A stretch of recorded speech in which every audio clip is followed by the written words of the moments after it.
الله أكبر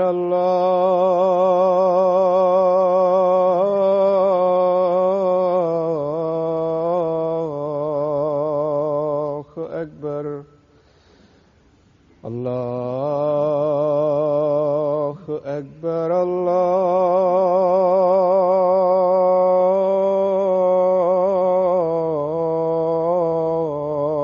الله أكبر أشهد أن لا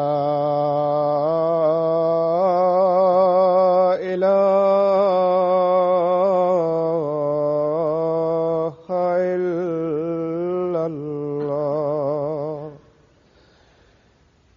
أشهد أن لا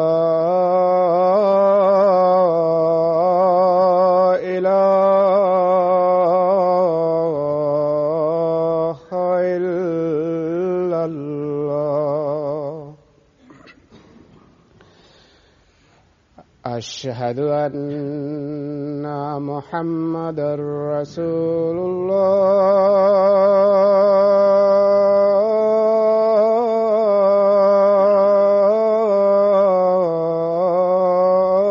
الله أشهد أن محمدًا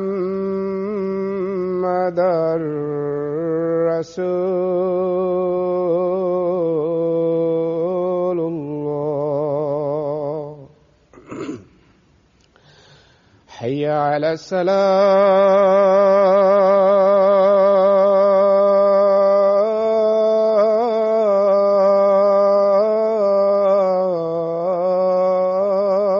الصلاة حي على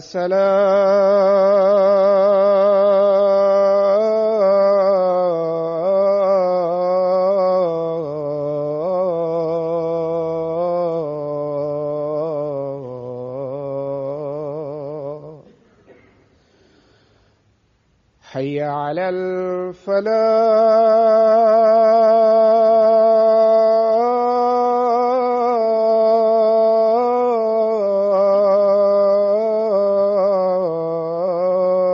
الفلاح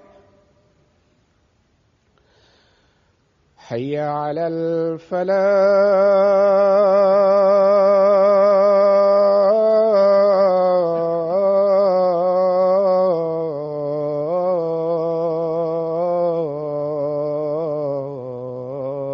الفلاح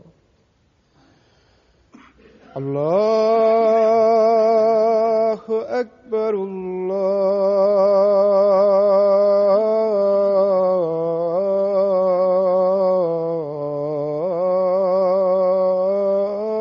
الله أكبر لا إله إلا الله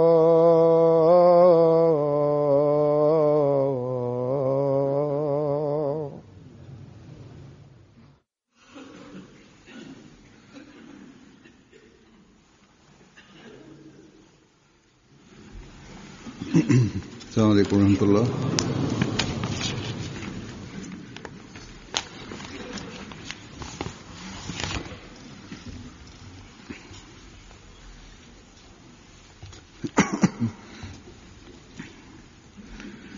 أشهد أن لا إله إلا الله وحده لا شريك له وأشهد أن محمدًا عبده ورسوله أما بعد فأعوذ بالله من الشيطان الرجيم بسم الله الرحمن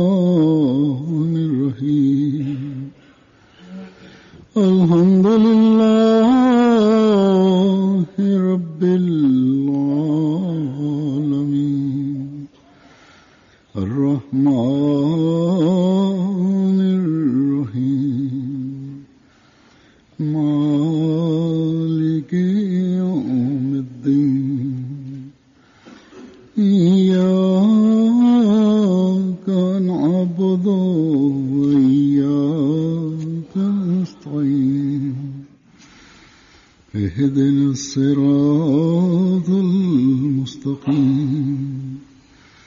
صراط الذين أنعمت عليهم غير المغضوب عليهم ولا الضالين.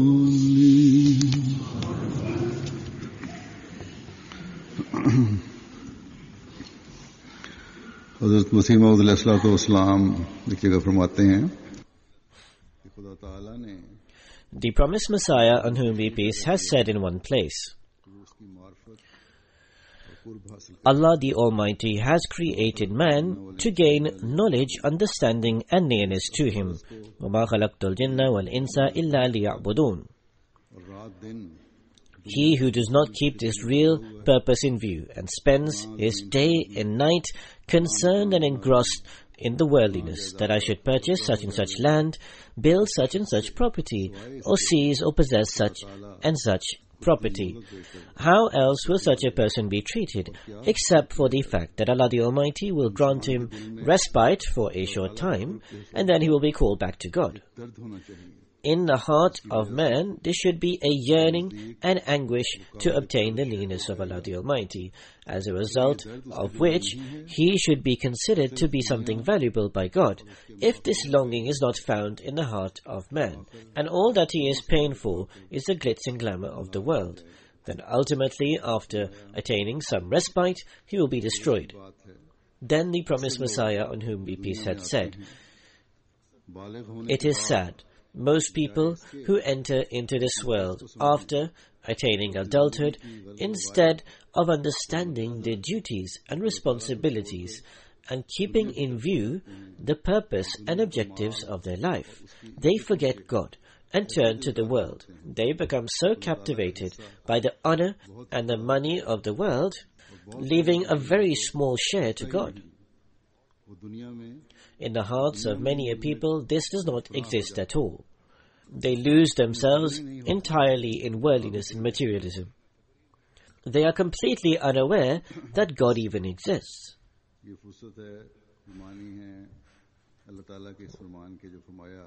Thus, this is the meaning and breadth of explanation of the statement of Allah the Almighty, that وَمَا خَلَقْتُ الْجِنَّ وَالْإِنسَ إِلَّا لِيَعْبُدُونَ. That to keep in view the pleasure of Allah the Almighty in every matter is real worship.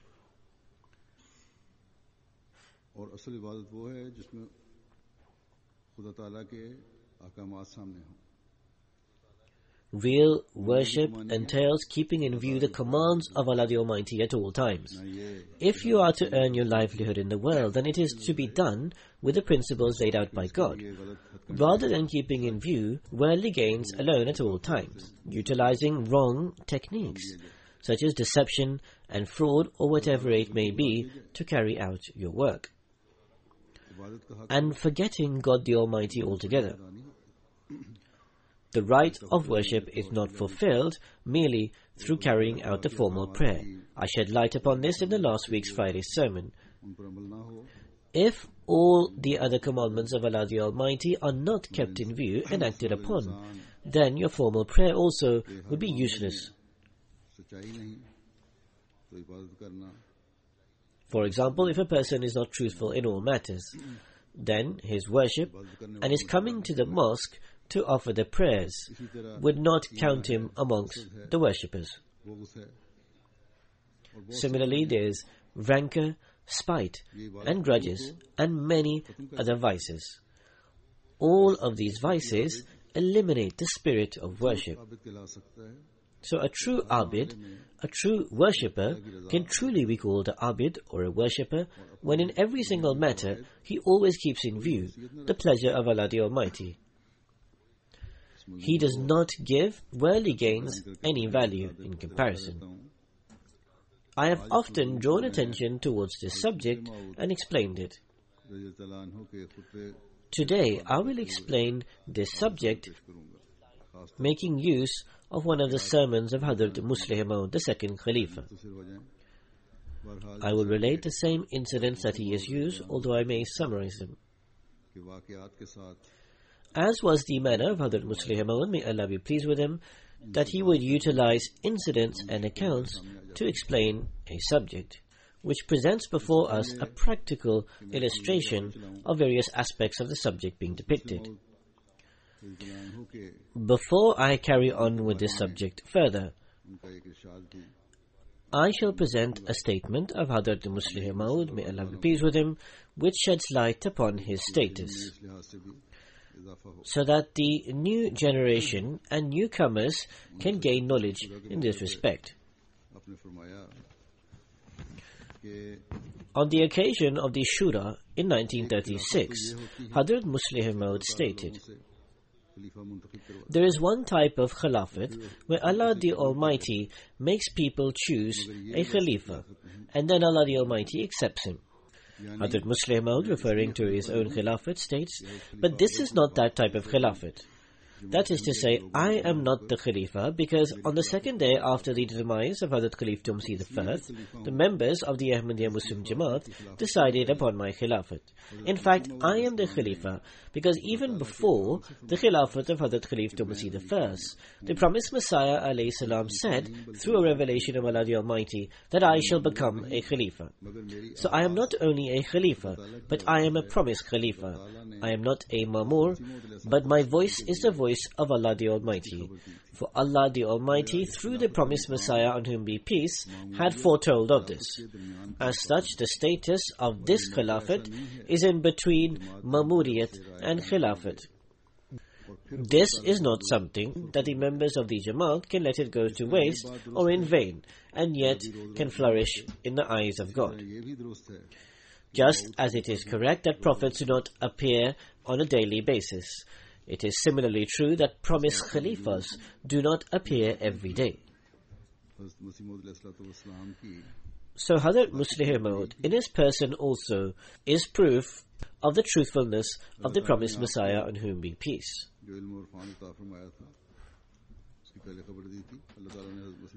The knowledge and spiritual insight given to Hazrat Muslih Maud was told to the promised Messiah alayhi salam beforehand.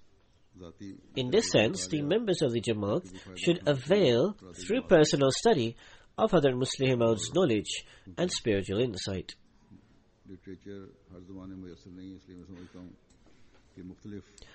As literature is not available in every language, I believe that it is necessary to relate this from time to time, and this is why I convey these in different respects. And in this light, I delivered a few months ago an almost entirely full sermon on this, where I presented somewhat of a summary of Hazrat Muslih Maud's sermon. Today also, on that same pattern, I shall, in summary, or in that same way, present some of these things from Hazrat Muslih Maud's sermon. Elucidating وَمَا خَلَقْتُ الْجِنَّ وَالْإِنسَ إِلَّا لِيَعْبُدُونَ, that I have not created the men and the jinn but for my worship, or to become my abd, or my servants. Hazrat Muslih Maud stated, this is that highest purpose and objective for which man was created. However, major philosophers and well-educated denominations raised the question that has there been success in this purpose of the creation of man? Has Allah the Almighty ascertained that work from man which He had in view when creating mankind? Such people raised the question that is man truly achieving this purpose of his creation? And has mankind truly progressed in this way, that he has become deserving of being deemed to be the servant of God? So Hazrat Muslih Maud stated the answer to this is no. So thus they asked the question that if man has a creator, then why has he not obtained success in this purpose? The answer to this is that the prophets of God come to give the answer to this very question. They spread such a wave of piety which even the enemy observing it has to acknowledge that this purpose has been fulfilled. Even if 1,000 days have to be awaited for this time to come, then it would not be too costly. Allah the Almighty has called the advent of the prophets as Laylatul Qadr, the night of decree. That Laylatul Qadr khayrun min al-fi shahr, that the night of destiny is better than 1,000 months. As such, the people of one century could be sacrificed for this one night, yet such a sacrifice would still be lesser in comparison to that blessing which through the prophets is attained by the world. He states that I delivered some sermons in relation to practical reformation. Hazrat Muslim Maud here is referring to 1936 when he had delivered some sermons. He said, I had drawn attention towards that great purpose for which the advent of the promised Messiah ﷺ occurred. In order to fulfill this, we need to undertake great sacrifices. This not only related to that time. This is a continuing sequence. There is a need for this today, in the future, and for all times to come.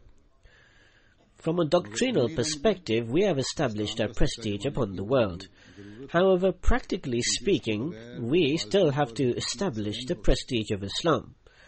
For devoid of this, it will not have a true effect and impact upon the detractors. Hazrat Muslim Maud then said, a broad example of this practically is of truthfulness. In other words, he says that I give one example of truthfulness. How can we look at this in its practical form? This is something which even detractors and enemies realize and feel. Sincerity and faith of the heart is not seen by the enemy, but truthfulness can be observed by him. The reality is truthfulness lays a great impact upon others. In that era also, Hazrat Muslim Maud used to mention this, and also in this time I still receive letters in which Ahmadis mention the effect and impact of truthfulness. As a result of this, the non-Ahmadis praise the Jamaat. And any Ahmadis they have found acting falsely or deceptively, they write the following: that we trusted the Jamaat as a result of its good and pious reputation. However, such and such member of the Jamaat defrauded us in this manner. So that such people who commit fraud and deception in this way, who apparently in their personal matters say it is our own personal private dealings and business, what link does it have with the Jamaat or the community? However, ultimately, they are causing the means of damaging the name of the Jamaat and are defaming the community.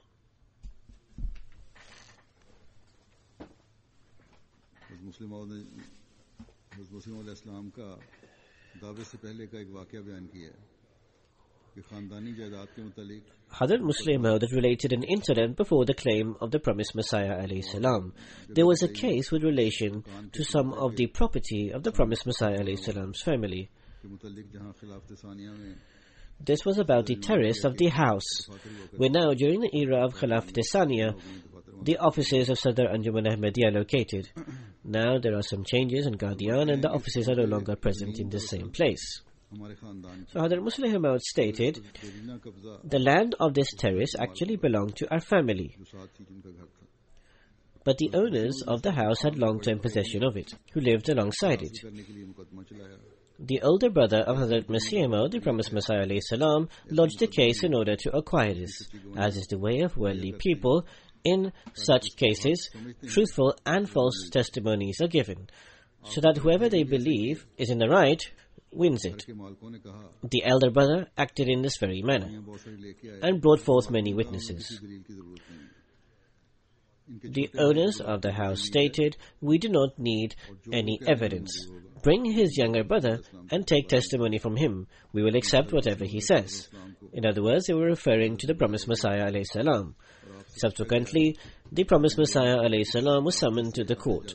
He was questioned that, have you seen these people coming and going from this path and sitting here for a long period of time? So the promised Messiah, on whom be peace, responded, yes, I have seen this. Thus the court gave the verdict in favor of the opposing party. The elder brother was very angry with the promised Messiah ﷺ, but he said, when this is the actual fact, how can I deny it? Similarly, there was a case lodged against the promised Messiah ﷺ that he had defrauded the post office.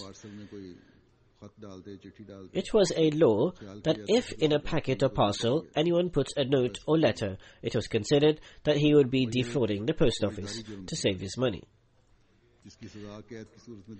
This was a very serious crime, the punishment of which was potentially imprisonment.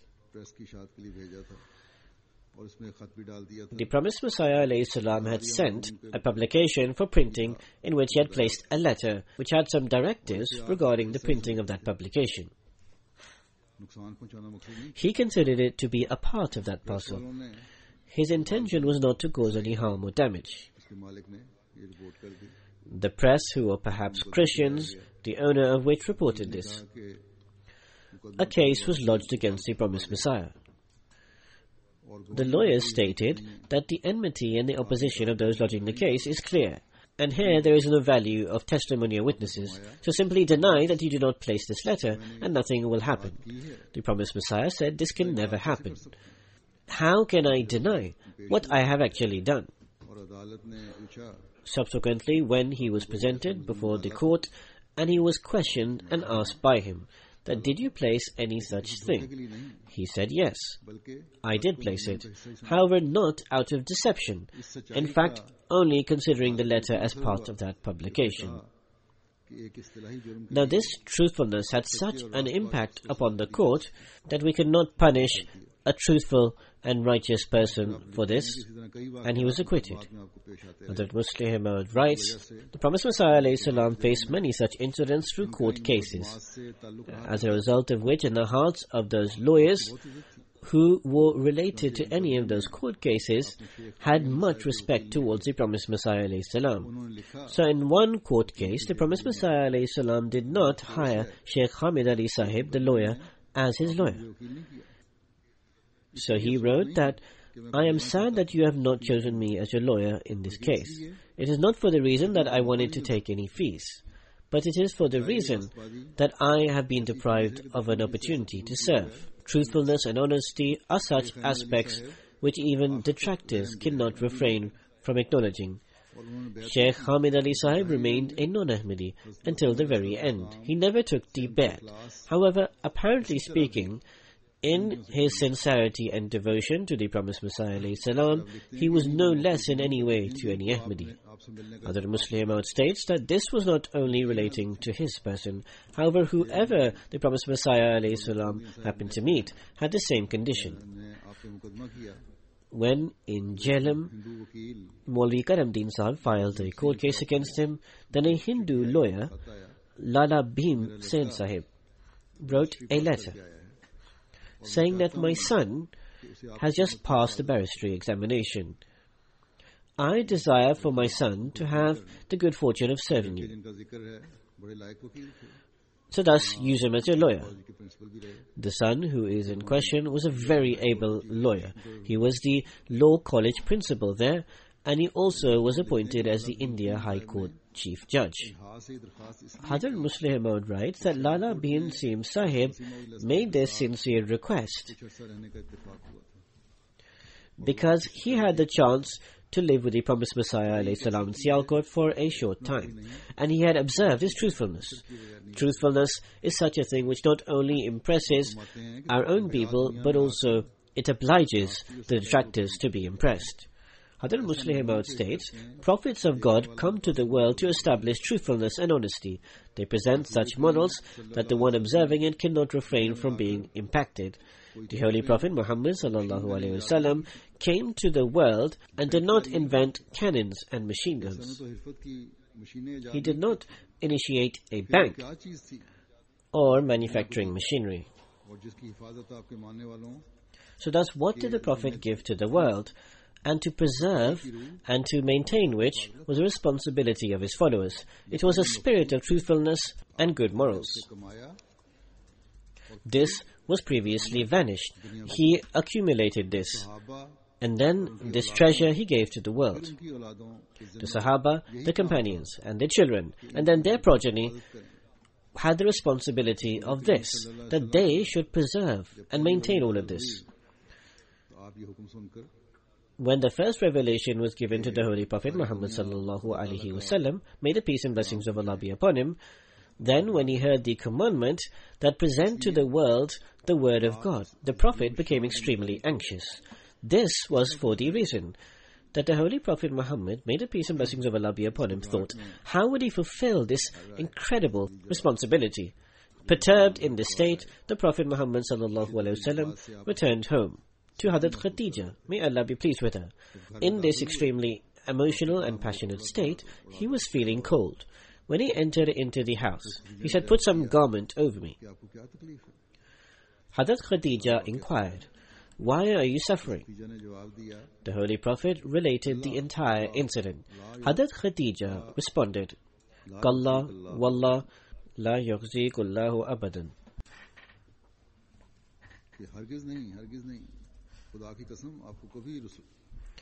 That most certainly not. I swear by God that Allah the Almighty will never disgrace you, because you have such and such qualities.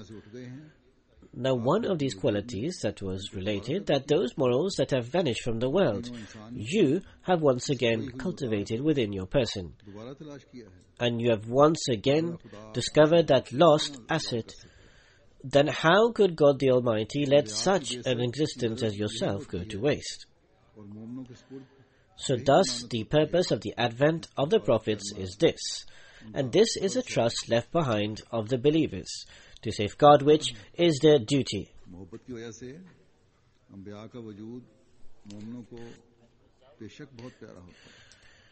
No doubt the person of a prophet may be very affectionate and greatly loved by believers.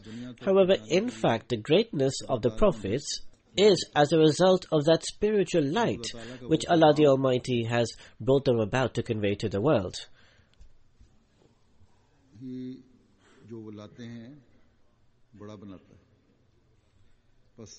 message of Allah the Almighty which they have brought makes them grand.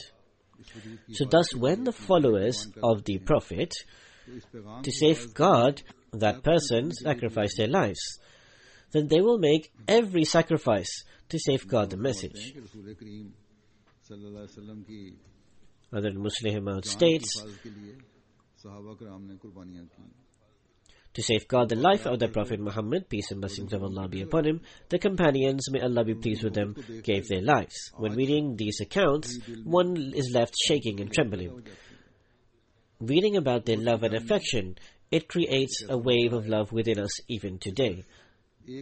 In the battle of Uhud, there was such a time when only one companion of the Messenger of Allah, may the peace and blessings of Allah be upon him, who was left with him, and the enemies were throwing a large number of arrows and stones. That companion put his hand in front of the face of the Holy Prophet ﷺ. So many arrows and stones hit the companion's hand that the hand became useless for life. One person once asked the companion what happened, and he informed that so many arrows and stones have hit his hand that it has remained paralyzed for life. He asked that, did you not express any anguish at all? And he replied very exquisitely, I desired to express the smallest amount of anguish. However, I did not let myself utter even the slightest amount of pain, because if I did so, my hand would have moved, and an arrow would have hit the Holy Prophet Muhammad sallallahu alaihi wasallam. So Hazrat Musleh Maud states that take gauge of this sacrifice and reflect that if today anyone is hurt even on their finger, how much noise they make.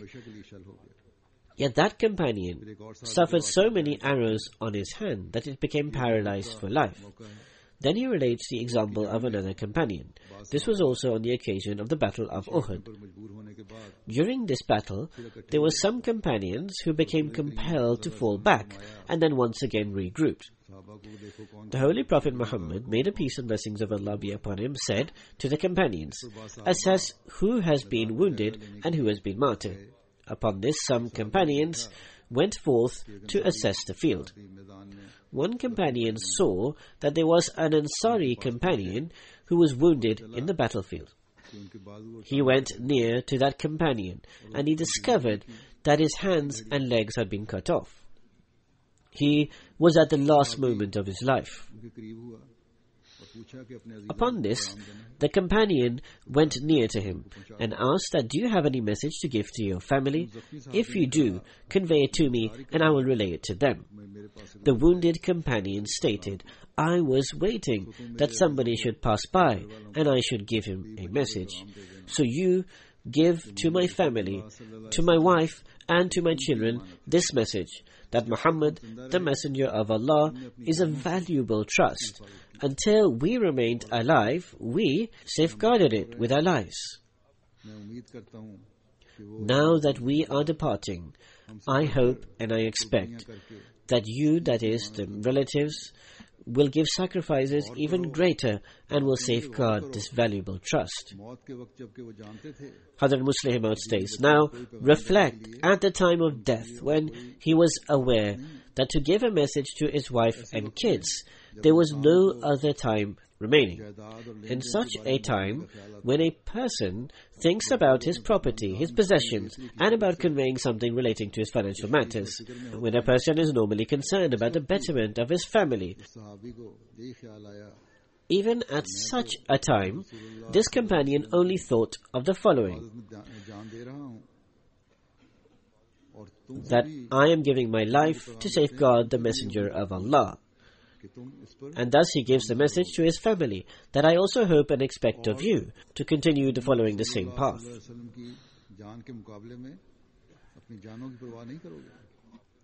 And that you will not care for your own lives in front of the life of the Prophet Muhammad sallallahu alaihi wasallam.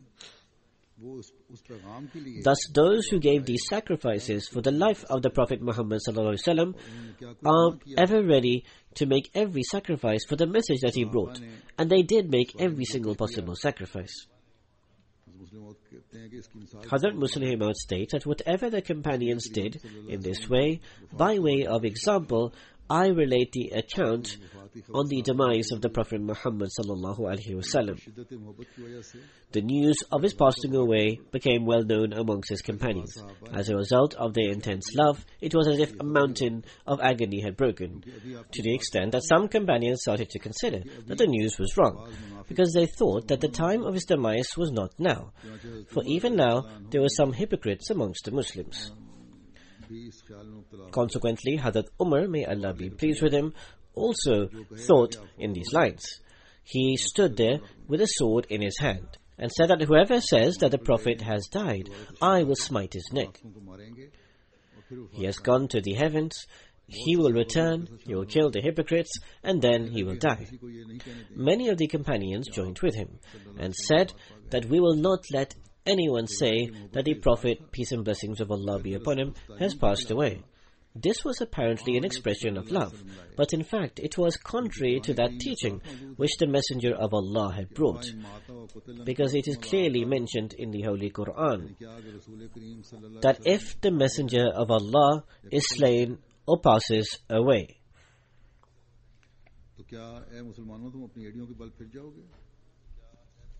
then, O Muslims, will you turn back on your heels? Hazrat Abu Bakr, may Allah be pleased with him, was not present at the time. He was somewhere outside of the city.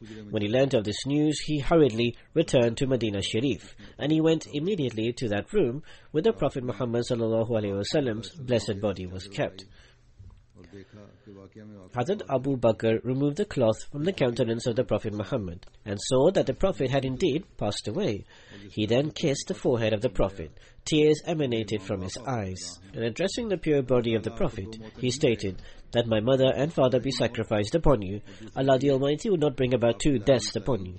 That is, one is the physical death, and the other related to the teaching he brought, never dying. There were companions who were gathered outside, and where Hazrat Umar, may Allah be pleased with him, had a sword in his hand, announcing very passionately that whoever will say that the Prophet has passed away, I will smite his neck, as he would be a hypocrite. Hazrat Abu Bakr went to the scene, and he told the people to keep quiet. Hazrat Abu Bakr very loudly addressed Hazrat Umar and said, keep quiet, let me speak.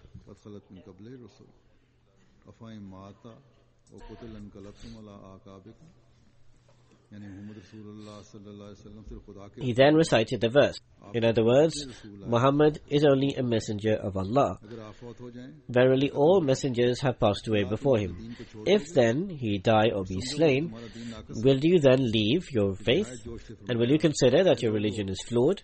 मन काना Then with great passion he stated, O people, Man kana ya'budullaha fa inna Allaha hayyun la yamut.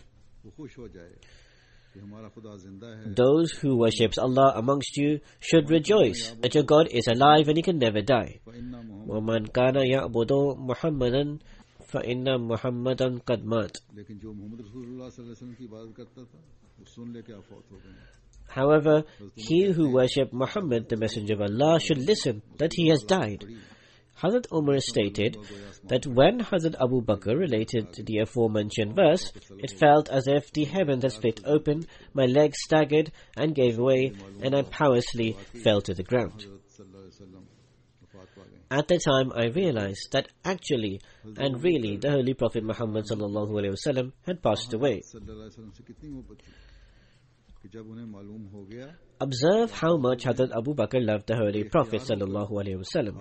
When he discovered that the Prophet had passed away, then spontaneously he kissed the blessed forehead of the Holy Prophet, and his eyes filled with tears. जो आप लाए थे On the other hand, he greatly loved that truthfulness which the Prophet had brought. कि जो कहेगा आप फौत हो गए That a courageous person like Hazrat Umar is standing there with a sword, saying that whoever says that the Prophet has passed away, I will kill. अपने डर हो And many companions shared his thought. Yet despite this, Hazrat Abu Bakr says fearlessly that whoever says that the Prophet is alive, it is as if he considers himself to be God. I inform him that he has died. वो जिंदा है ये But the God whose worship that he came to teach us is alive. सहाबा के दिलों This was the influence of the truthfulness that the Holy Prophet, peace and blessings of Allah be upon him, infused in the companions' hearts. सुनते ही sir झुकाए Those companions who stood with unseated swords वाकई हम फौत हो गए submitted their heads and acknowledged and admitted that indeed the Prophet had passed away. बकर को जो बेमिसल मोहब्बत Then Hazrat Muslim Maud relates उससे थी that the matchless love that Hazrat Abu Bakr had for the person of the Holy Prophet Muhammad sallallahu alaihi wasallam is evident from the following account. एक लश्कर तैयार किया था Prior to the demise of the Holy Prophet Muhammad sallallahu alaihi wasallam, he had prepared a force to go and punish some of the rebels in Syria. This expedition had not yet departed when the Prophet Muhammad passed away. After the demise of the Holy Prophet, Hazrat Abu Bakr was chosen to be the Khalifa. लश्कर की रवानगी में The majority of the companions agreed and submitted the opinion to him that we should delay this expedition because news of rebellion was coming from all around Arabia. नमाज होती थी लोगों ने And there was only Makkah and Medina and one other village where congregational prayer was taking place because people had left praying altogether. The demands were coming from the people that they would not pay zakat. भेजा अक्टूबर के पास कि इस लश्कर को रोक लें The companion sent Hazrat Umar to Hazrat Abu Bakr that he should hold back this force from being sent out. बागी लश्कर Because if only elderly people and children remained in Medina, then how would they contend with the rebels? के बूढ़े किस तरह कर सकेंगे In other words, the other rebel people, how would these elders compete with them? However, Hazrat Abu Bakr responded, कि मोहम्मद रसूलुल्लाह सल्लल्लाहु अलैहि Does the son of Abu Qafa have the power to stop a force prepared by the Holy Prophet Muhammad sallallahu alaihi wasallam? Medina में दाखिल भी हो जाएं और हमारी औरतों की I swear by God, if the rebels even enter into Medina and dogs end up dragging dead bodies of a woman, that force would still leave. से कितना इश्क था मगर चूंकि आपसे This demonstrates the ardent love Hazrat Abu Bakr had for the Holy Prophet sallallahu alaihi wasallam. But because Hazrat Abu Bakr was at the rank of Siddiqiyat, he knew that the greatness of the teaching brought by the Prophet was much greater than this. और उसे कायम रखा हत्ता कि दुश्मन Thus these people took the teaching brought by the Holy Prophet and kept it established, to the extent that even the detractors acknowledged that it was not even changed, even an iota. Christians, Hindus, Jews, all opposing people acknowledge that not even an iota has been changed in the Holy Quran. बदला गया हालांकि Nowadays, so-called scholars who have raised a hue and cry that the Holy Quran has changed can never prove that it has been changed even a single bit. The Holy Quran remains the same exactly as it was 1400 years ago. Hazrat Musleh Maud states that in this age, Allah the Almighty sent the promised Messiah alayhi salam to infuse good morals and ardent love of the Holy Prophet Muhammad sallallahu alaihi wasallam in the people's hearts, and so that he can establish the Sharia of Muhammad, the Messenger of Allah, and that we should be mindful of the fact that we have to safeguard all these things in the same way that the companions, may Allah be pleased with them, did. There should be such a distinction between us and other people and nations that it can be evident that we have established this trust. Further, he says that in the time of the promised Messiah alayhi salam, there was a Jamaat and community of this type. But the question is, do the future generations have this same passion? Would a sensible person like that he has something good, but his progeny remain deprived of it? How then can you consider and imagine that somebody who understands the value of the teachings of the promised Messiah alayhi salam would not desire for his heirs to receive it, but receive the lands and property of their father?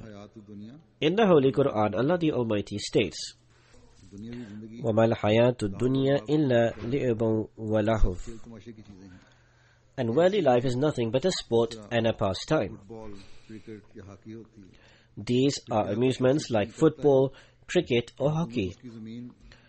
Would a person prefer that the government to confiscate his land, house and property, but give a bat or a ball to his son, or give a worn-out football or broken tennis racket or hockey stick to his sons? Allah the Exalted states that worldly things are mere amusements and pastime. The comparison between faith and worldliness is the same as between the real thing and mere amusement. How can anyone like that his children does not get the valuable inheritance but receive things of mere pastime and amusement? Yet are there not people amongst us who practically act in this manner? When their son lies or commits thief or any other crime, they support him. Hazrat Musleh Maud states that parents try to protect them in their crime. Firstly, they are blameworthy for the reason that they have deprived their children of religious teaching. If they considered piety to be of any significance, there would not be any reason to deprive their children from it. And if there were any shortcomings in it, then they should have desisted from supporting the one who committed the crime. In the Holy Quran, Allah the Almighty states, "Ta'awanu alal birri wa taqwa, wa la ta'awanu alal ismi wal udwan," and help one another in righteousness and piety, but help not one another in sin and transgression. Hazrat Musleh Maud states the first crime they committed is as Allah the Almighty has stated, "Qu anfusakum wa ahlikum nara," that save yourselves and your families from a fire. However, they did not act in this way. Hazrat Musleh Maud then says this in relation to some complaints that were sent, which are still sent today. The second crime they committed is that they break the commandment of ta'awanu alal ismi wal udwan. Hazrat Musleh Maud states that Allah the Almighty has deemed the religion and faith to be a blessing, but that community which claims to give precedence to the faith over the worldly matters still has some people who firstly deprive their children of their faith, and when they commit mischief, they support them. Although they commit certain crimes and sins which belie humanity and decency, let alone Ahmadiyyat and faith, tolerating such things. But parents of such transgressors, their brothers and relatives, even friends, support them, and they do not stop to think how faith can survive and persist by doing so. The faith of such a person vanishes altogether. Hazrat Musleh Maud states that look at the Holy Prophet Muhammad sallallahu alaihi wasallam. Once some companions spoke in support of a criminal to try and get a concession for him. The Holy Prophet said, "By God, even if my daughter Fatima committed a robbery, she would not be able to avoid a punishment." So therefore, righteousness and purity are such blessings that one should not desist from any sacrifice in its way. The wealth we have received from the promised Messiah alayhi salam are the highest morals, and it is our duty to make our children inheritors of these. If there is any shortcoming as a result of our negligence, it is the duty of a believer to not help each other in sin and transgression. Rather, they should remove themselves completely from the person who has committed a transgression. Allah the Exalted has shown such examples of believers that no one can say it is impossible to act in this manner. There was a companion of the promised Messiah alayhi salam who he gives the example of. The late Sayyid Hamid Shah Sahib was a very sincere Ahmadi. The promised Messiah alayhi salam deemed him amongst his 12 disciples. Hazrat Musleh Maud stated that when the promised Messiah counted the names of his disciples in front of me, he also mentioned Hamid Shah's names. His good ending also sealed his high status. Once a person got killed by his son, but this killing took place in circumstances that the public sympathy was with his son. That is, the son of this companion. However, the circumstances were such that despite his killing, the public was sympathetic with the son. Because the wrongdoing was by the person who was killed, as a result of which there was a fight. The son punched him and the person passed away. This was a similar incident to the time of Hazrat Moses, peace be upon him. The Deputy Commissioner of Sialkot, who was an Englishman, was amongst those officials who wanted to give punishment whether a crime was proven or not, so that his aura was established. He thought that Mir Hamid Shah Sahib was a superintendent in his office. He was a superintendent in his very office. If I punished his son, my sense of justice will be renowned. So therefore he called this Mr. Shah and said that, has your son truly killed this person? He answered that I was not present at the time, but I have heard that he had. He said, call your son and ask him to confess this, so that people know that we do not favor anyone. He called his son and asked him that, did you kill this person? He says, yes. So he said, then confess the truth. People said that, why do you wish for your young son to be hanged? He replied that the punishment of the hereafter is more severe than the punishment of this world, and he advised his son to confess. However, God's providence was such that although the son confessed this, he was a cricketer, and the magistrate with which the case was referred also played cricket. He found out the facts at the cricket club, because the law allows that if the magistrate is convinced of something, there is no need to question the convicted of anything. So thus he cross-examined the prosecution witnesses in such a way that the young man's innocence was proven, and thus he acquitted him without asking him anything. So thus, as a result of truthfulness, he was also acquitted of punishment. Hazrat Musleh Maud states, a similar court case was filed against the younger brother of Chaudhry Zafrullah Khan very recently. Chaudhry Sahib was in the UK, in London at the time. He wrote to his brother, this is a time of the trial of faith.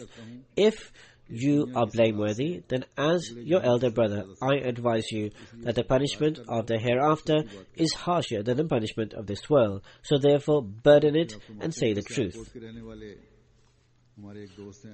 Then he says that a friend from Sialkot who is still alive found out after becoming an Ahmadi that bribery is against the teachings of Islam. He went to every household to return the bribes from where he had taken them. This caused him to be in great debt, but he did not care for this at all. Hazrat Musleh Maud says that there are excellent examples in our Jamaats of every type, through which it can be said that the models of the companions still exist. However, we should not rejoice upon this. However, we should strive that all of the Jamaat becomes like this. Then Hazrat Musleh Maud states, I draw the attention of friends to value this trust which has been entrusted to them. The promised Messiah alayhi salam did not come to give us any property, any worldly government, or did not invent anything. He did not provide us with the luxuries. All he gave us was truthfulness. Now, even if that is lost, how unfortunate would we be? And we would be throwing that blessing out of our hands, which Allah the Almighty revealed after 1300 years. The promised Messiah ﷺ gave us Islam, gave us the highest morals, and informed us by his example that these can be acted upon. Then Hazrat Muslim Maud relates the account of Martin Clark. He professed in a court that Mirza Sahib sent somebody to murder me. Those amongst the Muslims who were the ulama, the religious clerics, joined in with him. Subsequently, Maulvi Muhammad Hussain Batalvi even came to bear witness in this case against the promised Messiah. Allah the Exalted had foretold the promised Messiah by way of revelation beforehand that a Maulvi would be presented in the opposition, but he would be disgraced by Allah. However, in spite of the revelation foretelling his disgrace, and that it was necessary to make apparent efforts for the fulfillment of a revelation in the appropriate way. But Hazrat Muslim Maud states that Maulvi Fazl-Din Sahib himself, who is a lawyer from Lahore and who represented the promised Messiah ﷺ in this case, personally told me that when he wanted to put a question to Maulvi Muhammad Hussain Sahib which would have disgraced him, the promised Messiah ﷺ stopped him from presenting the question. The promised Messiah ﷺ said that we cannot bear such questions. Maulvi Fazl-Din Sahib said that through this, the case would weaken against you. If this was not asked, you would face difficulty. But the promised Messiah ﷺ said, no, we cannot permit for this question to be asked. It was a personal question. It would cause slight to his person. Maulvi Fazl-Din Sahib was not an Ahmadi. That this lawyer was not an Ahmadi. He was a Hanafi. But he was a lawyer representing the promised Messiah ﷺ and fighting for his case. He was also a leader amongst the Hanafi. He was an active member of the Anjuman Numaniya. Therefore, from a religious perspective, he was prejudiced. However, whenever the person of the promised Messiah ﷺ was attacked in assemblies of non-Ahmadis, he would emphatically rebut it and would say that matters of creed are aside. But he has seen that none of the ulama could ever challenge the promised Messiah in terms of high morals. I have tested the promised Messiah in terms of morals on so many occasions, no Maulvi could match him and his station where he stood. The God who had informed him of the disgrace of Maulvi Muhammad Hussain Sahib beforehand established his honor on the one hand by demonstrating his morals, and on the other hand created an extraordinary situation to disgrace Maulvi Sahib. This so happened that the Deputy Commissioner, who previously was a great distractor, as soon as he saw the promised Messiah ﷺ, had a change in condition, and in spite of the fact that he was presented before as a criminal, he had a chair summoned for him and placed next to him and had the promised Messiah ﷺ sit on it. When Maulvi Muhammad Hussain Sahib came for his testimony with the hope and expectation that perhaps the promised Messiah ﷺ would be in handcuffs or at least made to stand in disgrace, when he saw the promised Messiah ﷺ sitting on a chair next to the magistrate, he became enraged and immediately demanded that he also be given a chair. Upon this, the court says, no, you have no right for this. When he persisted with his insistence, then the judge told him off severely.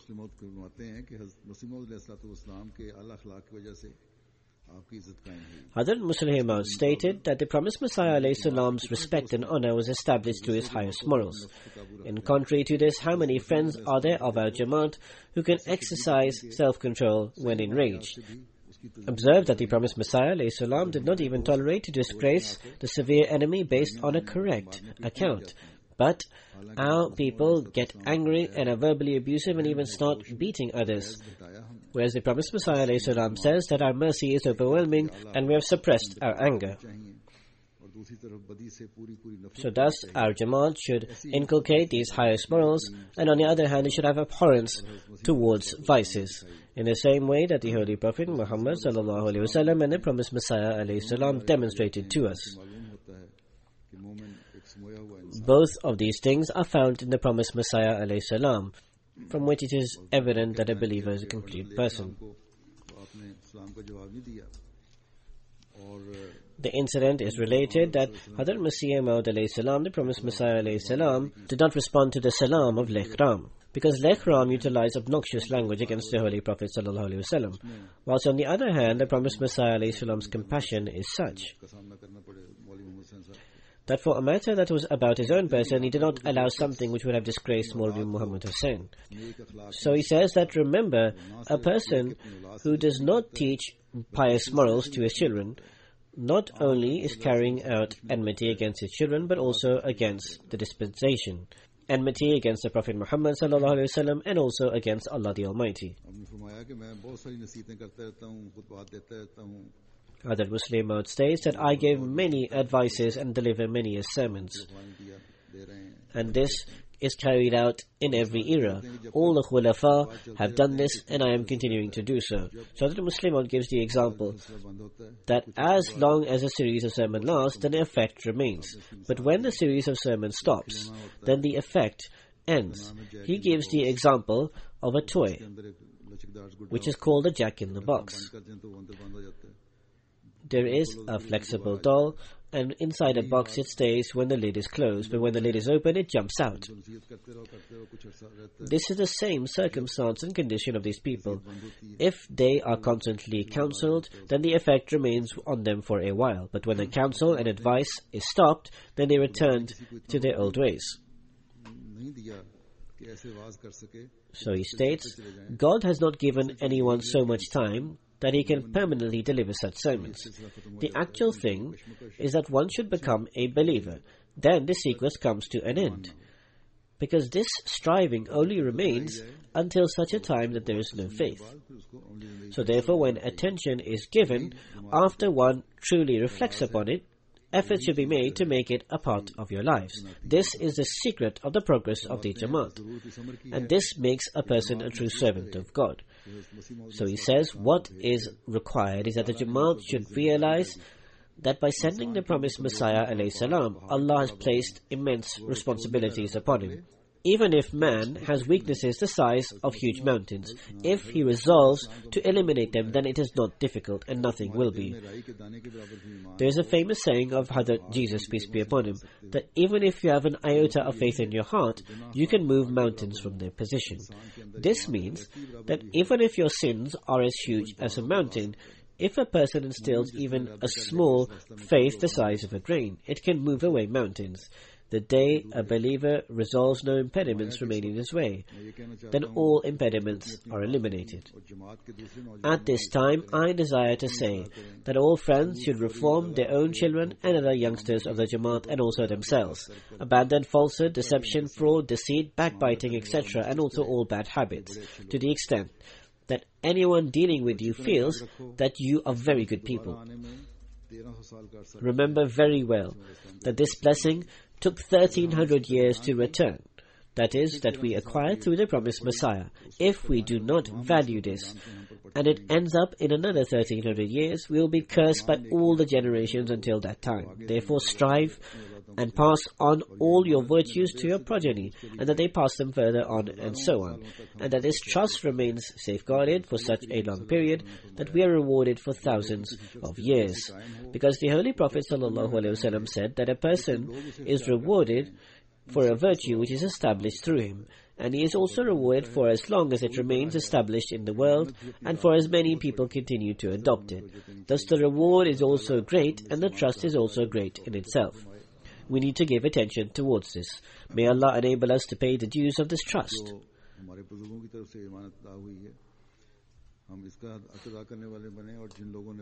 May we honor the dues of the trust given to us by our elders and saints. And may those who have taken on this trust themselves also honor it, those who have done this with this pledge.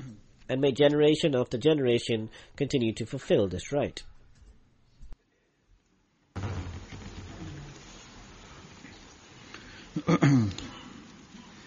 Alhamdulillah, alhamdulillah, nahmaduhu wa nasta'inuhu wa nastaghfiruhu wa nu'minu bihi wa natawakkalu alayhi wa na'udhu billahi min shururi anfusina ومن سيئات أعمالنا من يهده الله فلا مضل له ومن يضلله فلا هادي له ونشهد أن لا إله إلا الله ونشهد أن محمدا عبده ورسوله عباد الله رحمكم الله إن الله يأمر بالعدل والإحسان وإيتاء ذي القربى وينهى عن الفحشاء والمنكر والبغي يعظكم لعلكم تذكرون اذكروا الله يذكركم وادعوه يستجب لكم ولذكر الله أكبر